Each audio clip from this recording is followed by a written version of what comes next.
Police remand में पिटाई से टूट गई सोनम, और जब उसने रोते हुए अपनी जुबान खोली तो जो सच सामने आया उसे सुनकर खुद पुलिस वालों के भी रोंगटे खड़े हो गए। अब उसे सिर्फ एक ही सजा मिलेगी, वो है फांसी। जी हां, वही सोनम रघुवंशी जो पिछले कई दिनों से पुलिस को लगातार गुमराह करती रही, झूठ पर झूठ बोलती रही। अब पुलिस की सख्ती के आगे उसने अपना हर एक गुनाह कबूल लिया है। राजा की हत्या से पहले की नई वीडियो मिलते ही उसने पुलिस को जो कुछ भी बताया वह किसी हॉरर फिल्म की स्क्रिप्ट से कम नहीं था। इतना ही नहीं, जब ये नई वीडियो सोनम के आशिक राज को दिखाई गई तो उसने भी रोते हुए अपने सभी गुनाहों को कबूल कर लिया। सोनम और उसके आशिक राज के इस कबूलनामे के बाद खुद पुलिस भी हैरान रह गई। उनके पसीने छूट गए। सारे सबूतों को इकट्ठा करके अब फांसी की सजा दिलवाने की प्रक्रिया शुरू कर दी गई है। आखिर कैसे भोले भाले राजा को सोनम ने अपने आशिक के साथ मिलकर मौत के घाट उतारा, इसके बारे में अब तक आपने जो भी सुना है वह अधूरी कहानी थी। लेकिन आज मैं पूरे फैक्ट्स, सबूत और पुलिस के अनुसार आपको इस केस का वो एक एक सच बताने वाला हूं जिसे आप लोगों से अब तक छिपाया गया है। अब तक आप लोग इस केस के बारे में बहुत कम जानते होंगे, लेकिन इस वीडियो में मैंने पूरे रिसर्च और सबूत के साथ शुरू से लेकर सोनम के कबूलनामे, उस पर लगी धाराएं, उसके खिलाफ कितने सबूत मिले जो उसे फांसी के तख्ते तक पहुंचाने के लिए काफी हैं, उस एक एक चीज को बहुत बारीकी से बताया है। इसलिए वीडियो शुरू करने से पहले मेरी आपसे एक छोटी सी गुजारिश है। आज आप भले ही चैनल को सब्सक्राइब ना करें, लेकिन इस वीडियो को अंत तक जरूर देखिए और राजा को इंसाफ दिलाने के लिए कमेंट में जरूर लिखें, वी वॉन्ट जस्टिस फॉर राजा। साथ ही यह भी बताएं कि सोनम जैसी धोखेबाज, शातिर और निर्दयी औरत के साथ क्या होना चाहिए। और राजा के जस्टिस के लिए अपने मन से कुछ न कुछ जरूर लिखिए ताकि सबको पता चल सके कि हम राजा के सपोर्ट में हैं और उसे न्याय दिलाकर ही रहेंगे। इस कहानी की शुरुआत होती है 1 अक्टूबर 2024 को। रामनवमी का दिन था और रघुवंशी समाज का भंडारा था। इसी दिन समाज के लोग शादी के योग्य लड़के लड़कियों के नाम समाज के रजिस्टर में लिख देते हैं। सोनम की फैमिली वालों ने जब उस रजिस्टर में राजा रघुवंशी की डिटेल्स पढ़ी तो उन्हें लड़का अच्छा लगा।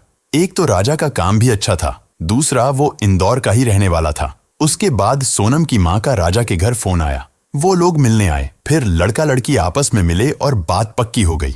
लेकिन शुरू में ही राजा ने एक ऐसी बात नोट की जिसे उसके परिवार वाले अगर समझ जाते तो शायद राजा की जान बच भी सकती थी। राजा ने एक दिन अपनी माँ को बताया कि सोनम मुझ में इंटरेस्ट नहीं ले रही है। राजा दरअसल सोनम के साथ फिल्म देखने जाना चाहता था। सोनम ने इसके लिए मना कर दिया। राजा फोन भी करता था तो सोनम उससे बात नहीं करती थी। राजा की माँ ने इस बारे में सोनम से पूछा तो उसने कहा, मैं ऑफिस में बिजी होती हूँ इसलिए बात नहीं कर पाती। तब राजा के परिवार ने इस पर ज्यादा ध्यान नहीं दिया। उन्होंने सोचा कि शायद सोनम सही कह रही हो। 11 मई 2025 को इंदौर में सोनम और राजा रघुवंशी की शादी हुई। सोनम शादी के बाद सिर्फ 4 दिन ही राजा के घर रही, फिर अपने मायके चली गई। राजा शादी के बाद कश्मीर घूमने जाना चाहता था, लेकिन पहलगाम हादसे के बाद वो प्रोग्राम उसे टालना पड़ा। इसके बाद अपने मायके से ही सोनम ने खुद मेघालय, शिलोंग के लिए हनीमून टिकट बुक किया। फिर राजा को फोन करके बताया कि उसने 20 मई को मेघालय की टिकट बुक कर दी है, लेकिन राजा मना कर देता है कि मेरा मन मेघालय जाने का नहीं है। राजा ये बात अपनी माँ से कहता है कि सोनम ने मुझसे बिना पूछे मेघालय की टिकट बुक कर दी है। टिकट पहले से बुक था, इसलिए माँ ने कहा चले जाओ, टिकट हो गया है तो कैंसिल करना सही नहीं रहेगा, इसी बहाने दोनों घूम भी लोगे। हनीमून पर जाने से पहले ही सोनम ने हनीमून के नाम पर राजा से अपने अकाउंट में 9,50,000 रुपए ट्रांसफर भी करवा लिए थे। फिर 20 मई 2025 को दोनों शिलोंग के लिए रवाना हुए। असम में 1 से 2 दिन घूमने के बाद 22 मई को राजा और सोनम शिलांग में पहुंच जाते हैं। वहां के एक लोकल रेंटल एजेंसी से वो लोग एक स्कूटी किराए पर लेते हैं और उसी स्कूटी से आसपास के कुछ जगह घूमते हैं। अगले दिन यानी कि 23 मई की सुबह 5:30 पर वो लोग अपने होटल से चेकआउट कर लेते हैं। वो लोग अपने लगेज बैग को स्कूटी में कैरी करके घूम नहीं सकते थे, इसीलिए उनके पास जितना भी कीमती सामान था उसे वे एक छोटे बैग में डालते हैं और बाकी का लगेज उसी होटल के रिसेप्शन में छोड़ देते हैं। उस दिन सोनम का फास्टिंग था, इसलिए वो लोग एक दुकान से कुछ फ्रूट्स खरीदते हैं और कॉफी पीते हैं। उसके बाद वे लोग उसरा हिल्स की तरफ बढ़ते हैं, जो कि शिलांग से लगभग 60 किलोमीटर दूर है। वहां पहुंचने के बाद दोपहर करीब 1 से 1:30 बजे के बीच सोनम अपनी सासू माँ से फोन पर बात करती है। Hello hello. हाँ मैं राजा का फोन चालू नहीं हुआ अभी? अभी नहीं हुआ, बस हम चढ़ाई कर रहे हैं, हैं? हम ऊपर चढ़ गए फिर फोन लगाते हैं। इसी कॉल रिकॉर्डिंग से पता चलता है कि राजा और सोनम को नीचे जाकर जहां घूमना था वो उस जगह पर ऑलरेडी घूम चुके थे और करीब 1:30 बजे के आसपास अपने स्कूटी के पास लौट रहे थे। ये राजा और सोनम का आखिरी कॉल होता है, क्योंकि 1:47 पर जब राजा के बड़े भाई सोनम को कॉल करते हैं तो सोनम का मोबाइल रिंग तो होता है लेकिन कोई रिसीव नहीं करता। राजा का फोन तो पहले से ही स्विच ऑफ था, लेकिन 24 मई को सोनम का फोन भी बंद हो जाता है। अब यह क्लियर हो जाता है कि 1:20 से लेकर 1:47 के बीच ही कुछ अनहोनी हुई थी। राजा के बड़े भाई विपिन तुरंत शिलांग पहुंचते हैं। जब वे होटल पहुंचते हैं तो वहां पता चलता है कि राजा और सोनम 23 मई की सुबह 5:30 पर चेकआउट कर चुके थे और उनका लगेज अभी तक वहीं रखा हुआ है। तब से इस बैग को कोई लेने नहीं आया। ये सुनते ही विपिन को यकीन हो जाता है कि कुछ न कुछ तो अनहोनी हुई है, जरूर दोनों किसी मुसीबत में हैं। राजा और सोनम का घर वालों से बात हुए 1 दिन से ज्यादा हो चुका था। ऊपर से पूरा नॉर्थ ईस्ट भारी बारिश की चपेट में था। कई जगह बाढ़ और लैंडस्लाइड की वजह से रेड अलर्ट लगा हुआ था। ऐसे में समय रहते खोजबीन नहीं होती तो उनका मिलना मुश्किल हो जाता। इसलिए राजा के बड़े भाई विपिन ईस्ट खासी हिल्स पुलिस को इन्फॉर्म करते हैं, लेकिन खराब मौसम की वजह से पुलिस भी ज्यादा कुछ नहीं कर पाती।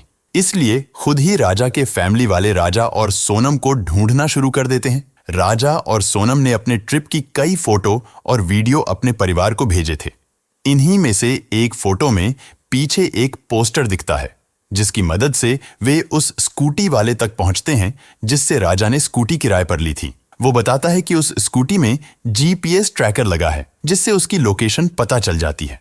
जब लोग वहां पहुंचते हैं तो पाते हैं कि स्कूटी एकदम ठीक तरीके से पार्क की गई है, चाबी अभी भी उसमें लगी है, जो अजीब बात है। लेकिन स्कूटी के साथ जो हेलमेट दिया गया था वो भी गायब था। अब भी पुलिस इस केस को उतनी गंभीरता से नहीं ले रही थी, लेकिन जब मध्य प्रदेश के मुख्यमंत्री और सांसद इस केस में दिलचस्पी दिखाते हैं तब जाकर सर्च ऑपरेशन तेज होता है। लेकिन खराब मौसम की वजह से रेस्क्यू करना मुश्किल हो जाता है। मगर ऐसे हालात में भी वहां के लोकल लोग राजा और सोनम को ढूंढने में आगे आते हैं। करीब 50 रेस्क्यू टीम बनाई जाती हैं, जिनमें लोकल्स, पुलिस, एसडीआरएफ, एनडीआरएफ और एनजीओ के लोग मिलकर सर्च ऑपरेशन शुरू कर देते हैं। जहां ये लोग नहीं पहुंच पा रहे थे वहां ड्रोन और हेलीकॉप्टर की मदद से सर्च ऑपरेशन चलता है, लेकिन लगातार बारिश की वजह से काम बहुत मुश्किल हो जाता है। बारिश लगातार हो रही थी, जिसके चलते काफी दिक्कतें हो रही थीं। 2 जून को यानी कि लापता होने के 10 दिन बाद जहां स्कूटी मिली थी वहां से 25 किलोमीटर दूर एक बॉडी मिलती है। हाथ में एक टैटू बना हुआ था और उसमें राजा लिखा हुआ था। जब पुलिस वाले विपिन को ये बॉडी दिखाते हैं तो विपिन उसे पहचान लेते हैं कि ये तो उनके ही भाई की बॉडी है। सबका जो डर था वो सच हो जाता है।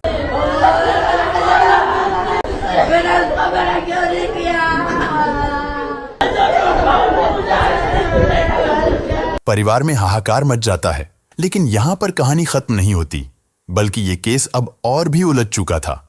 राजा के परिवार वालों ने बताया कि जब वह घर से निकले थे तो उनके गले में सोने की चेन थी, हाथ में 2 वेडिंग रिंग्स और एक डायमंड ब्रेसलेट भी पहना हुआ था, जिसकी कीमत करीब 10 लाख रुपए थी। लेकिन पुलिस को अब तक जो चीजें मिली थीं, उनमें एक सफेद रंग की महिला की शर्ट, एक पैंटोप्राजोल टैबलेट, वीवो का टूटा हुआ मोबाइल और राजा की स्मार्ट वॉच शामिल है।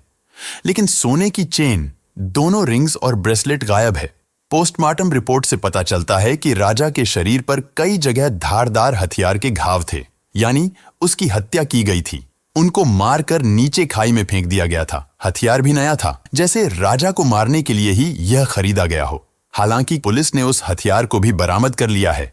जो स्कूटी मिलती है वह प्रॉपर्ली एक जगह पर पार्क किया हुआ था। उसमें कोई स्क्रैच मार्क नहीं था, जिससे यह पता चलता है कि उनका एक्सीडेंट स्कूटी में नहीं हुआ है, बल्कि उन्हें मारा गया था। लेकिन अजीब बात यह है कि उस स्कूटी में चाबी लगा हुआ था और उसका हेलमेट मिसिंग था। स्कूटी से थोड़ी ही दूरी पर राजा और सोनम के बैग्स भी मिलते हैं, जो वो अपने साथ लेकर आए थे, और वहां से लगभग 25 किलोमीटर दूर राजा की बॉडी मिलती है। यह तभी पॉसिबल हो सकता है जब राजा को मारने के बाद कातिल ने स्कूटी को ओसरा हिल्स के पास लाकर पार्क किया होगा, और स्कूटी वहां पर पार्क करने के बाद उसी ने ही गाड़ी में चाबी छोड़ दिया होगा। क्योंकि यह एक रेंटेड स्कूटी था, फिर उसने वो बैग भी वहीं पर फेंक दिया होगा।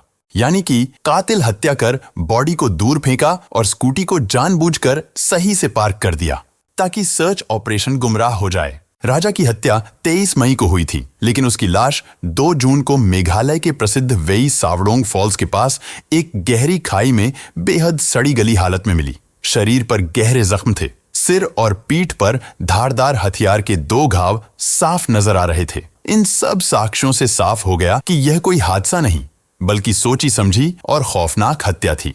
अब तक पुलिस इसे लूटपाट का मामला मान रही थी और सोनम रघुवंशी की तलाश में जुट गई थी, जो उसी दिन से लापता थी। पुलिस को शक था कि लुटेरों ने राजा को लूटने के बाद उसकी हत्या कर दी और संभव है कि सोनम को भी मारकर कहीं फेंक दिया हो। जैसे ही ये खबर मीडिया के जरिए आम लोगों तक पहुंची, हर कोई सन्न रह गया। लोगों में गुस्सा फूट पड़ा और वे सड़कों पर उतर आए। विरोध प्रदर्शन शुरू हो गया। जनता के भारी दबाव के बाद पुलिस ने तुरंत विशेष जांच टीम SIT का गठन किया और सोनम की तलाश को प्राथमिकता दी। लेकिन इस मामले की दिशा तब पूरी तरह से बदल गई जब एक स्थानीय गाइड अल्बर्ट पीडी ने पुलिस को बताया कि 23 मई को उसने राजा और सोनम को 3 अनजान युवकों के साथ फॉल्स की ओर जाते हुए देखा था। इन तीनों युवकों की सबसे चौंकाने वाली बात यह थी कि वे सभी हिंदी में बात कर रहे थे। इसके बाद पुलिस ने CCTV फुटेज खंगाले। फुटेज में राजा, सोनम और 3 अज्ञात युवकों को एक साथ घूमते देखा गया। जब पुलिस ने सोनम के मोबाइल की कॉल डिटेल रिकॉर्ड CDR निकाली, तो कई संदिग्ध कॉल्स इंदौर और यूपी के नंबरों पर मिलते पाए गए। इसके बाद मेघालय पुलिस ने इंदौर और यूपी की पुलिस के साथ मिलकर दोनों ही राज्यों में अलग अलग जगह छापेमारी करके 4 लोगों को पकड़ लिया। इनमें राज कुशवाहा और विशाल चौहान को इंदौर से, आकाश राजपूत को इंदौर के पास से और आनंद कुर्मी को बीना से गिरफ्तार कर लिया गया। शायद सोनम को इस बात की भनक लग गई थी कि उसके साथी अब पुलिस की गिरफ्त में आ चुके हैं। इसी डर से उसने आत्मसमर्पण करने का फैसला किया और फिर 8 जून की रात करीब 1 बजे यूपी के गाजीपुर में एक ढाबे पर एक लड़की बदहवास हालत में पहुंची। उसने काले रंग की टी-शर्ट और लोअर पहन रखा था। बाल बिखरे हुए थे। चेहरा बेहद थका हुआ लग रहा था, जैसे कई दिनों से सोई ना हो। डर और घबराहट उसके चेहरे पर साफ झलक रही थी। लड़की ने ढाबे वाले लड़के से कहा, भैया क्या मुझे आपका फोन मिलेगा? मुझे अपने घर वालों से बात करनी है। ढाबे वाले ने बिना सवाल किए अपना फोन दे दिया। जैसे ही लड़की ने कॉल किया, वो रोने लगी। उस वक्त कोई नहीं जानता था कि ये लड़की कौन है। वहीं मौजूद कुछ महिलाओं ने उसे पहचानने की कोशिश की, लेकिन किसी को भी यह अंदाजा नहीं था कि ये वही सोनम रघुवंशी हो सकती है, क्योंकि गाजीपुर मेघालय से करीब 1100 किलोमीटर दूर है। फोन पर भाई से बात करने के बाद सोनम वहीं एक चारपाई पर बैठकर फूट फूट कर रोने लगी। तभी उसी नंबर पर सोनम के भाई का कॉल आया। उसने ढाबे वाले से कहा, भाई साहब आप तुरंत पुलिस को फोन करो। ढाबे वाले ने फौरन पुलिस को सूचना दी। करीब 30 मिनट बाद पुलिस मौके पर पहुंची।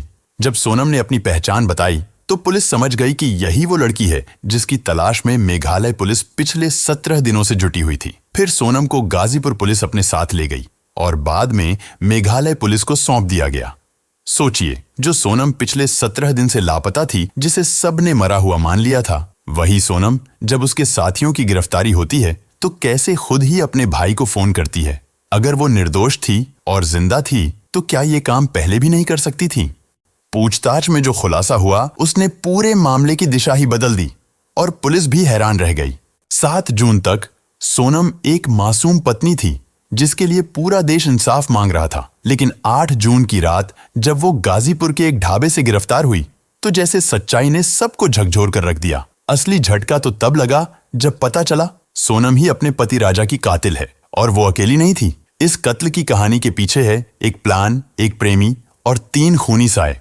सोनम रघुवंशी शुरुआत में सारी बातें छुपाती आ रही थी, लेकिन पुलिस द्वारा सबूतों की बौछार और कड़ी पूछताछ के बाद सोनम ने टूटते हुए बताया कि उसने अपने प्रेमी राज कुशवाहा के साथ मिलकर अपने पति राजा रघुवंशी की हत्या की साजिश 3 महीने पहले ही रची थी। सोनम ने यह भी कबूल किया कि इस साजिश में राज के 3 दोस्त आकाश राजपूत, विशाल सिंह चौहान और आनंद कुर्मी को 20 लाख रुपए की सुपारी दी गई थी। उसने कहा कि वह राजा को मारने के लिए किसी भी हद तक जा सकती थी।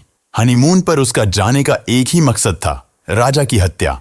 और राजा की हत्या करने के बाद उसे जरा भी अफसोस नहीं है, बल्कि वह खुश है। बस दुखी इसलिए है कि वह पकड़ी गई। इसके अलावा सोनम ने बताया कि राजा को 23 मई को शिलांग के नोंगरियाट ट्रेकिंग स्थल पर बेरहमी से मारने के लिए पहाड़ी इलाके में ले जाया गया। फिर आकाश राजपूत, विशाल सिंह चौहान और आनंद कुर्मी ने पीछे से पेड़ काटने वाले धारदार कुल्हाड़ी से हमला किया। राजा गंभीर रूप से घायल हो गया, लेकिन फिर भी वह लड़ता रहा।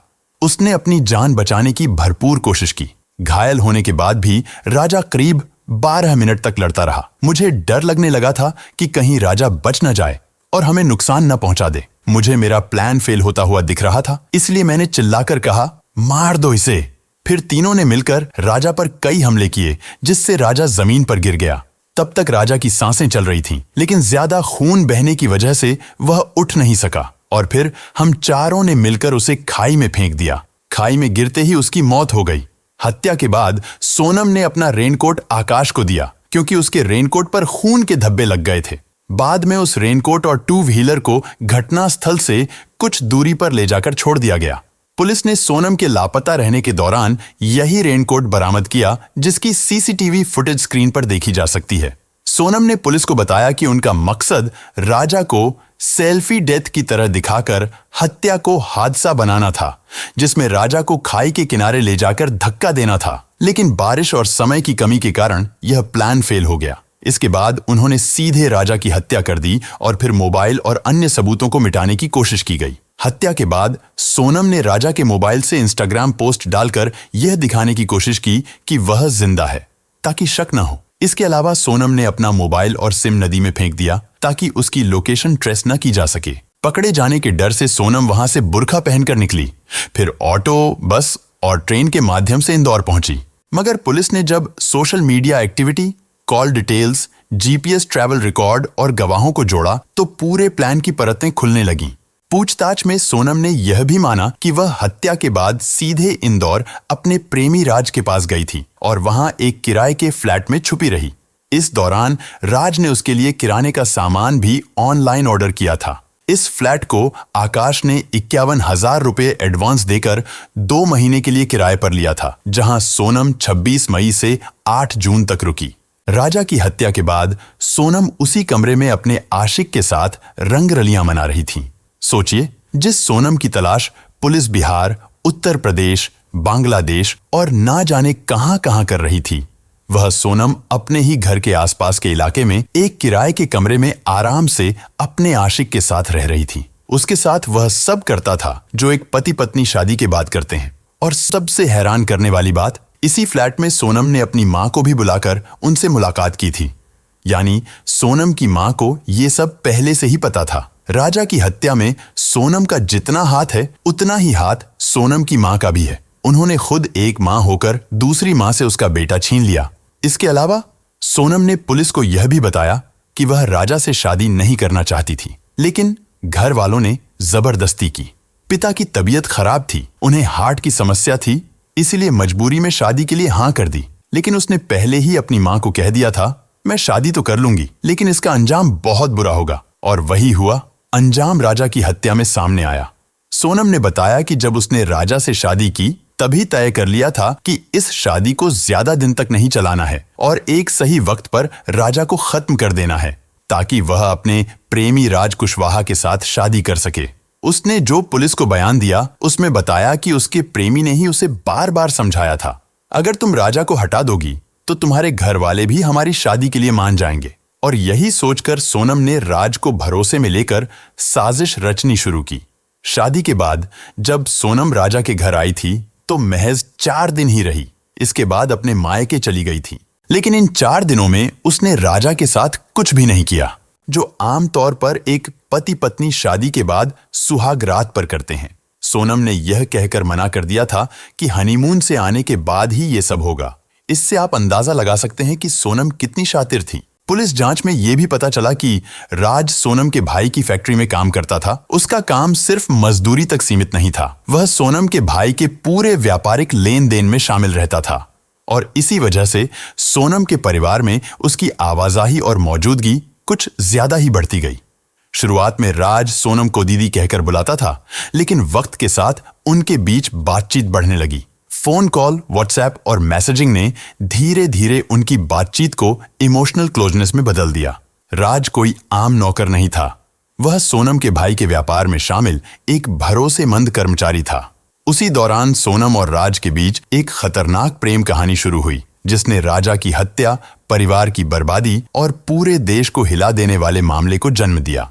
सबसे हैरान करने वाला सच तब सामने आया जब पता चला कि राजा की हत्या के बाद ये लोग सोनम जैसी दिखने वाली एक और महिला की हत्या करके उसकी लाश को स्कूटी के साथ जलाने वाले थे और जली हुई लाश को सोनम की लाश बताने वाले थे।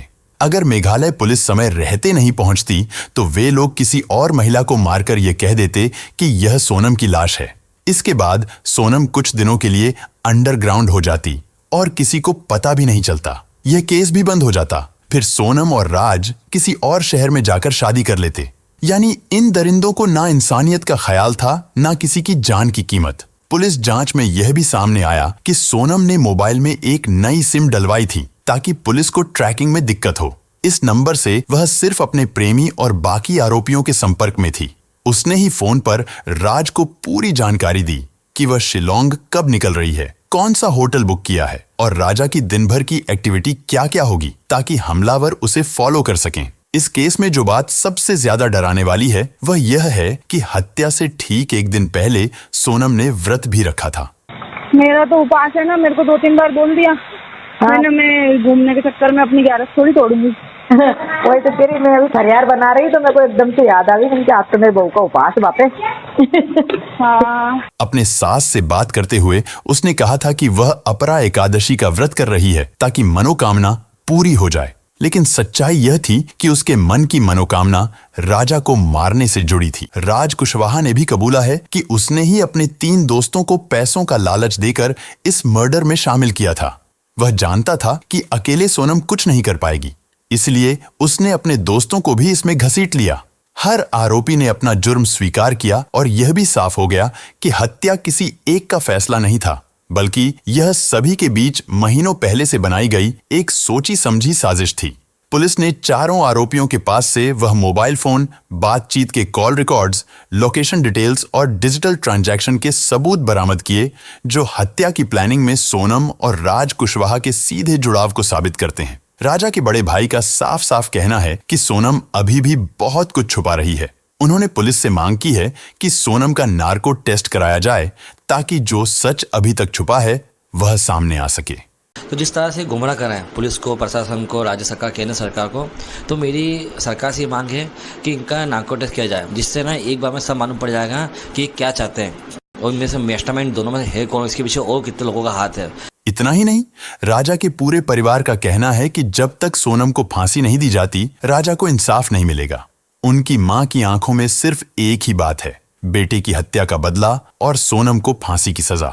फिलहाल पुलिस भी सोनम के नार्को टेस्ट की तैयारी में जुटी हुई है और माना जा रहा है कि इस टेस्ट के बाद और भी कई बड़े राज खुल सकते हैं। लेकिन जो कुछ भी सोनम ने किया वो किसी भी तरह माफी के काबिल नहीं है। उसके लिए उम्र कैद या फांसी भी शायद कम ही सजा होगी। लेकिन अफसोस की बात यही है कि अब राजा कभी लौट कर नहीं आएगा। 5 आरोपियों को न्यायिक हिरासत में भेज दिया गया है। वहीं सोनम के वकील ने दावा किया है कि पुलिस इन लोगों से जबरदस्ती गुनाह को कबूल करवाने की कोशिश कर रही है, जबकि सोनम निर्दोष है। लेकिन जिस तरह के सबूत सामने आए हैं, जैसे कॉल डिटेल्स, लोकेशन डेटा और राज के कबूलनामे की रिकॉर्डिंग, उससे अब कोई शक की गुंजाइश नहीं बची है। मेघालय पुलिस और इंदौर पुलिस दोनों मिलकर इस केस को तेजी से आगे बढ़ा रही हैं। फिलहाल सोनम की कस्टडी बढ़ा दी गई है और अगले कुछ दिनों में कोर्ट में चार्जशीट पेश की जाएगी। पुलिस का कहना है कि सोनम ही इस मर्डर केस की असली मास्टरमाइंड है और उसने बेहद शातिर तरीके से यह साजिश रची। अब भी पुलिस सोनम से पूछताछ कर रही है। उसके 3 मोबाइल फोन अब तक नहीं मिले हैं। अगर ये मिल जाते हैं तो केस में और भी खौफनाक राज सामने आएंगे। सोनम पर जो धाराएं लगाई गई हैं वो हत्या की गंभीर साजिश और अपराध को देखते हुए भारतीय दंड संहिता के तहत निम्नलिखित हैं। धारा 302 हत्या। अपने पति राजा की हत्या की मुख्य साजिशकर्ता होने के कारण यह गैर जमानती अपराध है और इसके लिए फांसी या उम्र कैद की सजा हो सकती है। धारा 120 बी आपराधिक साजिश। प्रेमी और साथियों के साथ मिलकर सुनियोजित तरीके से हत्या की योजना बनाई। धारा 201 सबूत मिटाना। हत्या के बाद खुद को मासूम साबित करने की कोशिश की और घटना को एक्सीडेंट जैसा दिखाने की साजिश भी की। धारा 34 साझा इरादा। चूंकि यह हत्या एक टीम प्लानिंग के तहत हुई, इसलिए इसमें सबने मिलकर समान इरादे से अपराध किया। धारा 420 धोखाधड़ी। धारा 406 विश्वासघात। पुलिस के पास कुल 8 मजबूत सबूत हैं। पहला, सोनम और राज के कॉल डिटेल रिकॉर्ड। दूसरा, सभी आरोपियों की मोबाइल लोकेशन घटनास्थल के पास। तीसरा, सीसीटीवी फुटेज। चौथा, ट्रैवल डिटेल्स। पांचवां, आरोपियों के कबूलनामे। छठा, पैसों का डिजिटल ट्रांजैक्शन। सातवां, व्हाट्सएप चैट्स। और आठवां, गवाहों के बयान। पुलिस ने इसे कोर्ट में डिजिटल एविडेंस की सूची में शामिल किया है। सभी आरोपियों को 14 दिन की न्यायिक हिरासत में भेजा गया। कोर्ट ने केस की गंभीरता को देखते हुए जांच अधिकारियों को जल्द चार्जशीट दाखिल करने के निर्देश दिए हैं। पुलिस ने अब तक लगभग 250 पेज की चार्जशीट तैयार की है, जिसमें सोनम को मुख्य आरोपी और अन्य को सह अभियुक्त बताया गया है। यदि सारे सबूत कोर्ट में वैध माने गए तो सोनम और सभी आरोपियों को उम्र कैद या फांसी तक की सजा हो सकती है। कोर्ट में ट्रायल की सुनवाई जुलाई 2025 के पहले सप्ताह में शुरू होने की संभावना है। अगर सभी सबूतों और सोनम के कबूलनामे के आधार पर उसे दोषी पाया जाता है तो अगस्त या सितंबर 2025 तक सोनम को फांसी की सजा सुनाई जा सकती है। यह मामला अब सिर्फ एक हत्या का नहीं, बल्कि एक विश्वासघात, एक पूर्व नियोजित प्रेम षड्यंत्र और एक निर्दोष पति के कत्ल की सच्ची कहानी बन चुका है। और यही वजह है कि पूरा देश एक सुर में कह रहा है, वी वॉन्ट जस्टिस फॉर राजा और सोनम को फांसी दो। अगर आप चाहते हैं कि राजा को न्याय मिले और सोनम को सजा, तो नीचे कमेंट करें। अगर सब कुछ पहले से तय था तो फिर सोनम ने राजा से शादी ही क्यों की? उसके पास ऑप्शन था।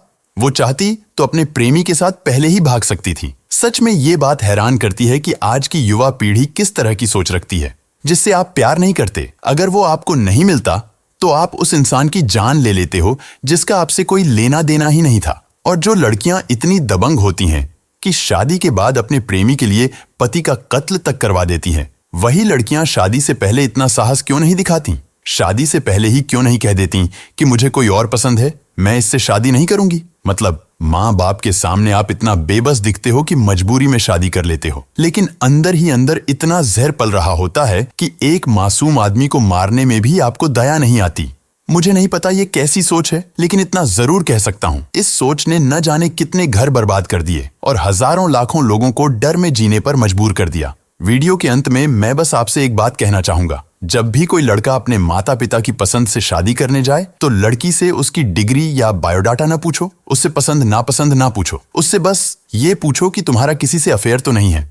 अगर है तो मुझे बता दो, मैं ये शादी कैंसिल कर दूंगा, ये कहकर कि मुझे लड़की पसंद नहीं है। शायद इस एक सवाल से किसी और मासूम राजा की जान बच जाए, शायद आगे कोई और बेकसूर शिकार न बने।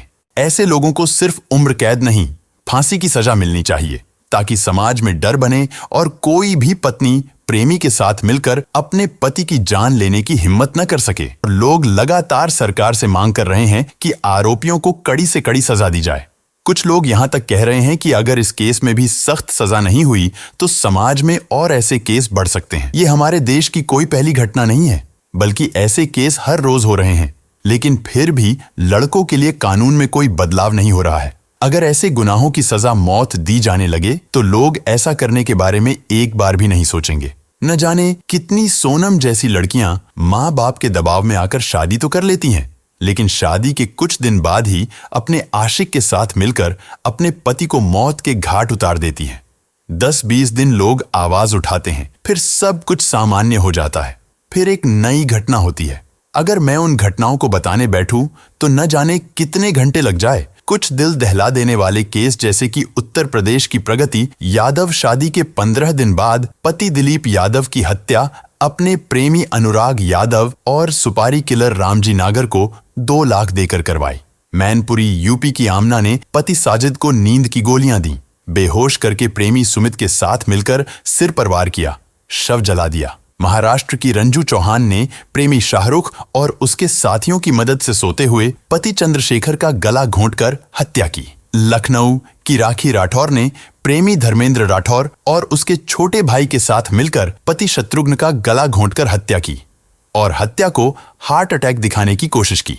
नालंदा बिहार की संध्या देवी ने प्रेमी दीपक उर्फ छोटू के साथ मिलकर पति राजीव उर्फ नागा सिंह की हत्या की। मेरठ की मुस्कान और उसके प्रेमी साहिल ने पति सौरभ राजपूत की हत्या की और शव को 15 टुकड़ों में बांटकर प्लास्टिक ड्रम में सीमेंट से सील किया। ऐसे न जाने कितने अनगिनत केस आज सिर्फ फाइलों के नीचे दबकर धूल खा रहे हैं। लेकिन आपका इस पूरे केस पर क्या कहना है, कमेंट में जरूर लिखें।